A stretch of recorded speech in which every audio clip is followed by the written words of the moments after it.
Untuk membahas ini kita akan berbincang dengan Koordinator Divisi Advokasi Kebijakan Migrant Care, Siti Badriah, dan melalui sambungan telepon ada Wakil Duta Besar Republik Indonesia untuk Malaysia, Andriano Erwin. Saya pertama ke Pak Andriano terlebih dahulu. Selamat sore waktu Indonesia, Pak Andriano. Selamat sore, Mbak.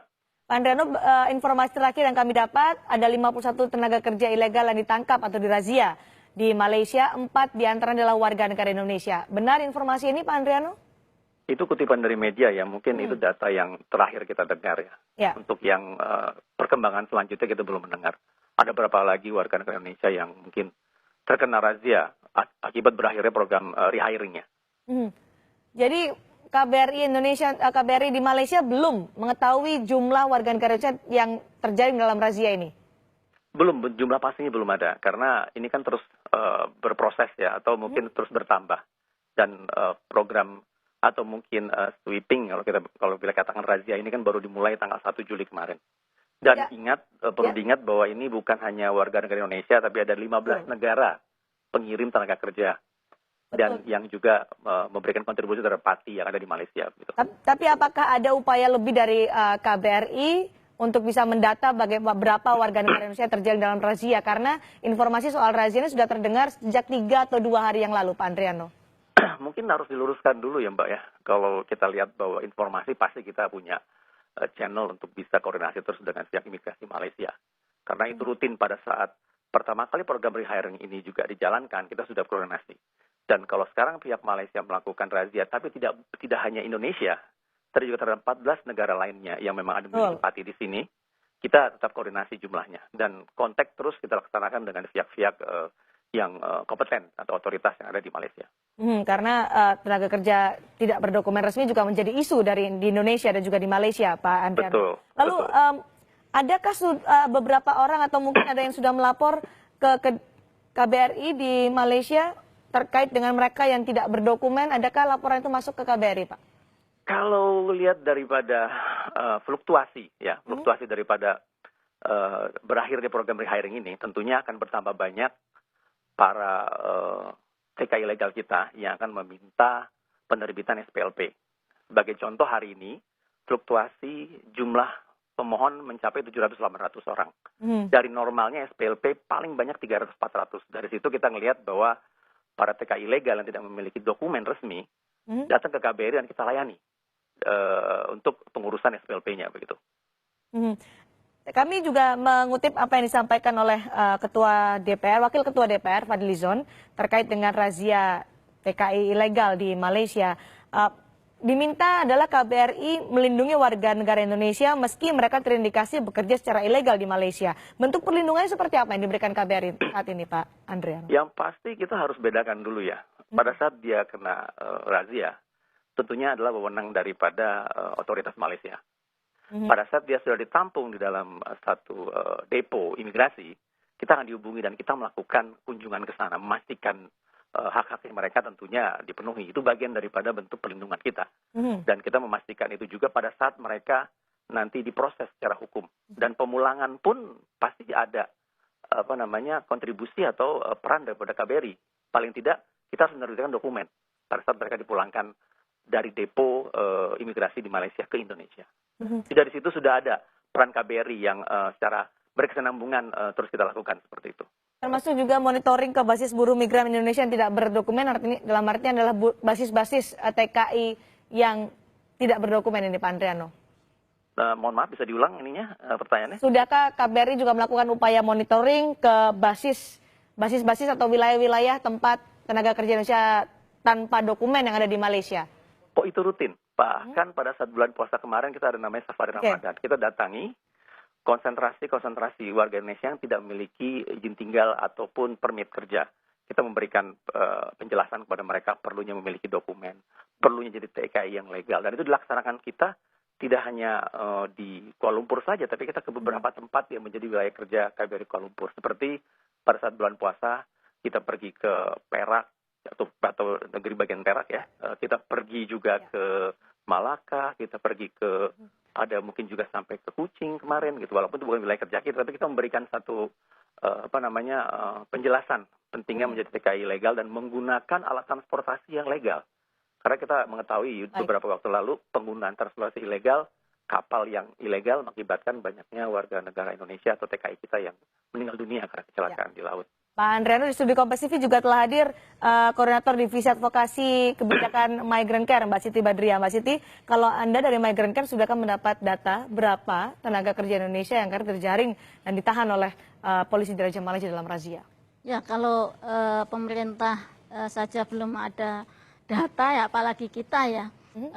Tidak akan punya informasi dari Migrant Care Malaysia melakukan monitoring, jadi belum banyak buruh migran Indonesia yang menyerahkan diri atau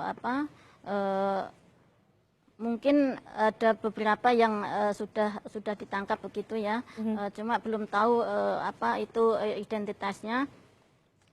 Sebenarnya kita sudah beberapa waktu memantau bahwa proses rehearing ini kurang ini ya. Ini program legalisasi dokumen rehearing atau IKAT yang diberlakukan oleh pemerintah Malaysia kan sudah berlangsung dari tanggal 15 Februari berakhir sampai 30 Juni. Ya. Pada detik-detik akhir masih ada saja tenaga kerja yang tidak berdokumen atau ilegal hingga kali dirazia. Kalau menurut Mbak Siti, apakah program Malaysia yang digagas oleh pemerintah Malaysia ini masih kurang berhasil atau masih menyulitkan mereka yang tidak berdokumen? Iya, teman-teman buruh migran yang tidak berdokumen ini kan kadang untuk bisa mengurus itu kan juga biayanya tinggi itu Mbak. IKAT itu juga berapa yang dibutuhkan? Ratusan ringgit ya, 600 ringgit sampai berapa gitu. Bahkan ada yang sampai 1.500 ringgit. Kira-kira berapa rupiah? 3 kali 3.000 berapa Mbak? Dikalikan 3.000 rupiah ya, 600 sampai sekitar 2 juta ya? Ya, seperti itu. Nah, teman-teman buruh migran ini kalau yang nggak berdokumen itu kadang-kadang kan untuk menyisihkan uangnya itu juga nggak bisa ya. Jadi mereka juga biasanya itu habis untuk biaya hidup gitu. Kadang-kadang majikannya juga tidak memberikan gaji itu yang penuh. Oke, selain biaya yang tinggi, apakah ada sosialisasi yang kurang dari pemerintah Malaysia atau ada hal-hal lain?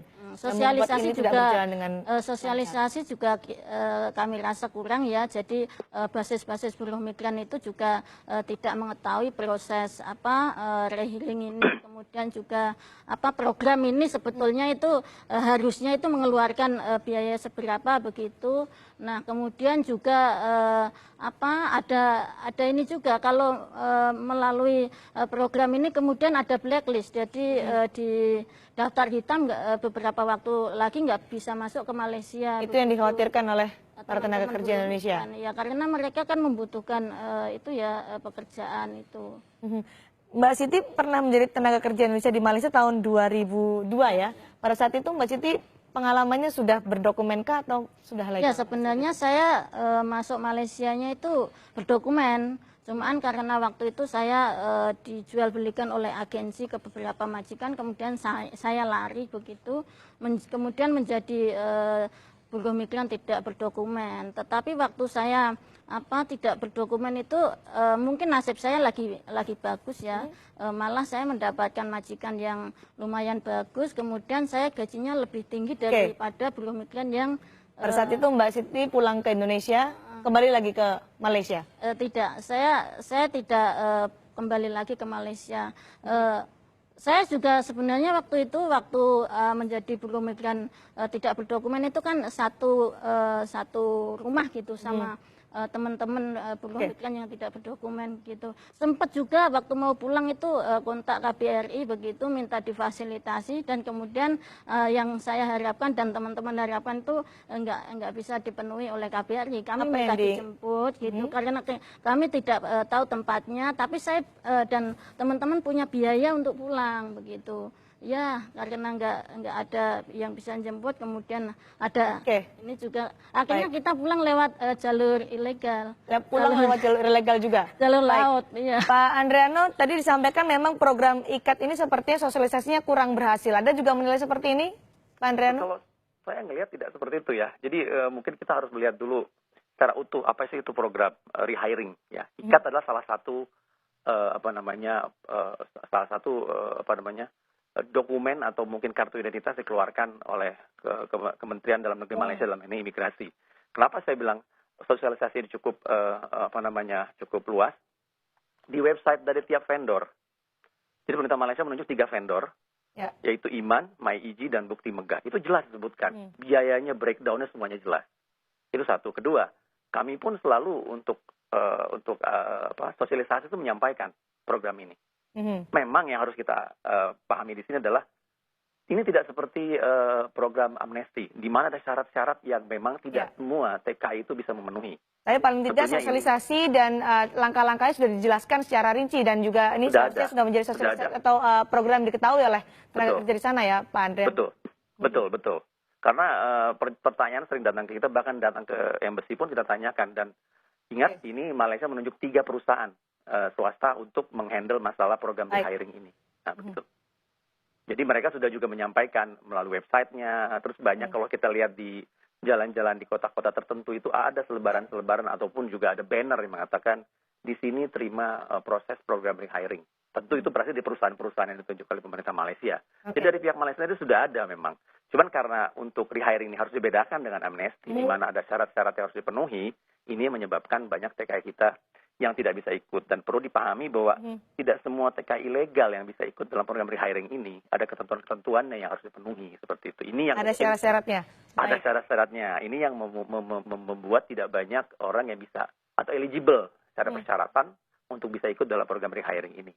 Akhirnya mendapat ikat. Kalau yang sudah mendapat ikat dan minta KBRI, nggak ada masalah. Kita bahkan pada saat mereka mendapatkan ikat, kita mendedikasikan loket-loket khusus untuk mereka mengurus paspor mereka. Ya, kami sudah dapat poinnya, artinya sosialisasi sudah berjalan dengan lancar, seharusnya bisa diikuti oleh tenaga kerja. Terima kasih Wakil Duta Besar Republik Indonesia untuk Malaysia, Andriano Erwin. Terima kasih juga kepada Mbak Siti Badriah sudah berinformasi. Apa yang mau disampaikan kepada KBRI dan juga pada pemerintah?